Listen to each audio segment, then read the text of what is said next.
Welcome! Here is the story of the lives of an outcast raven and a curious dove intertwined, where appearances are not as what as they seem to be.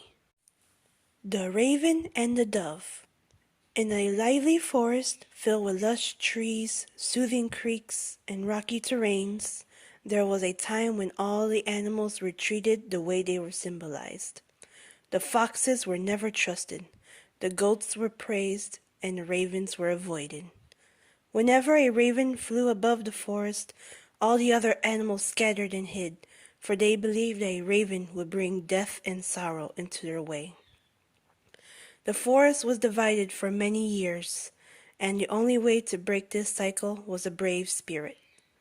One day, a young dove accidentally flew past the forest and into a dark valley, where it led to a single dead oak tree. The dove stopped and took a moment to look around until she suddenly felt a heated gust of wind coming from behind her. When she turned around, she saw a wild fox growling with his fangs open. The dove immediately took off with fright, but the fox leaped out and snatched the dove by her wing. As the fox was getting ready to devour her, a sudden loud caw came from the sky. As they both looked up, they saw a metallic black figure swooping down. "A raven!" cried the fox. "A deadly raven!" The fox suddenly released the dove and ran away in fear.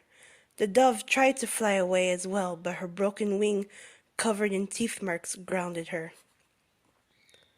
"Whoa now, you can't fly away like this," said the raven. "Let me help you."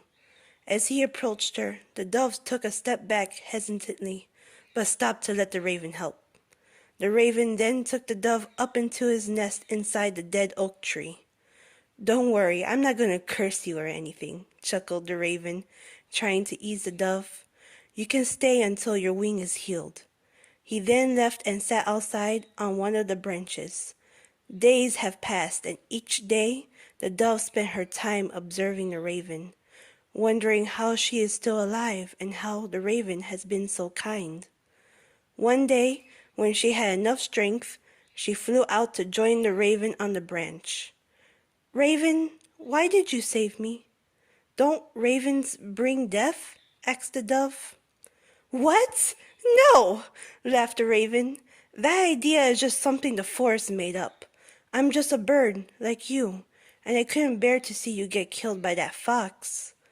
The dove blushed in embarrassment. "Maybe some things are not as well as they appear," she thought to herself. "Raven, I'm sorry for judging you too quickly. You're not a grimly spirit. You're a brave bird with a kind heart." The raven softly blushed, and both of them stood on the branch together. This meeting may have not miraculously changed every single mind in the forest at that moment, but it did bring two lovebirds together. And who knows, maybe it did open a new door of possibility. And now we have a poem titled "Who Are You?" by Morgan Neely. Who are you? You are not the darkness whom I thought. I thought you were a devious bird with the evil plot. Who are you? You're not like a sneaky crow whom I thought. You're not selfish like a buzzard waiting to get caught. Who are you? You're surprisingly kind. Is this a sign that you are not as what you seem to be? You are thoughtful and sweet, nothing like I thought you would be. Who are you? Next is the poem "The Raven" by Grace A. Baroa Cabrera. In a forest full of beauty and life, animals lived, free from strife, each one playing a role, symbolic and true. Their purpose in the forest known to few. The fox was sly, his eyes did gleam, a predator fierce and mean. The dove was innocent, her feathers white, her coos filled with pure delight. But one day the fox, with hunger gnawing, chased the dove, its wing flapping. It seemed that all was lost and doomed, until the raven appeared, its fate assumed. With a caw the raven flew, the fox his plans now askew. He fled the scene, his hunger unsated, the dove safe, her life not faded. The animals in the forest, all amazed, their perceptions forever changed. For the raven, once thought to be the bad, had saved the dove and made them glad.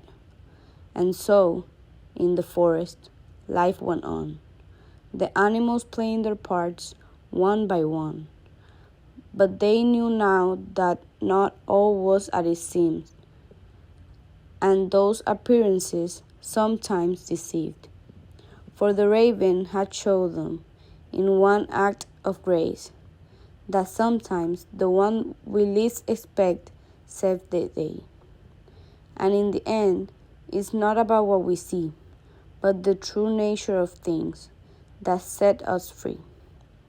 I showed you the truth, as I am raven and raven is me.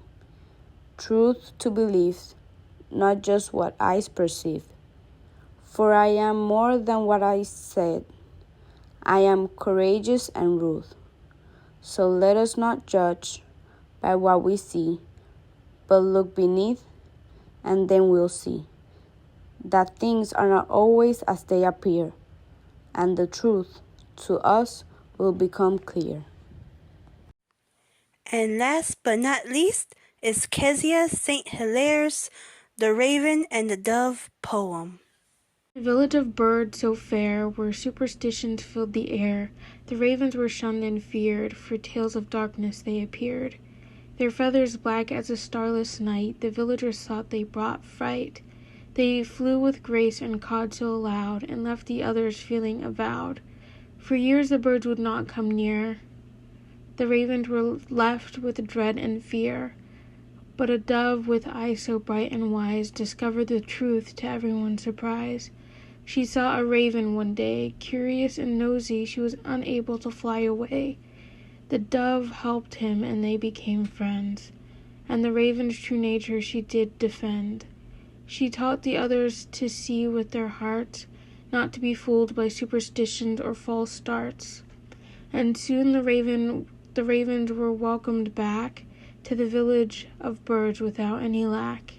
Together they sang and danced with glee, in the village once more happy and free. And the dove and raven became a pair, a testament to friendship, love, and care. Now the villagers see that all birds are kind, and no longer judge by color or sign. For they know that friendship knows no bounds, and it's the heart that truly astounds. This concludes the anthology of The Raven and the Dove. Hope you enjoyed it.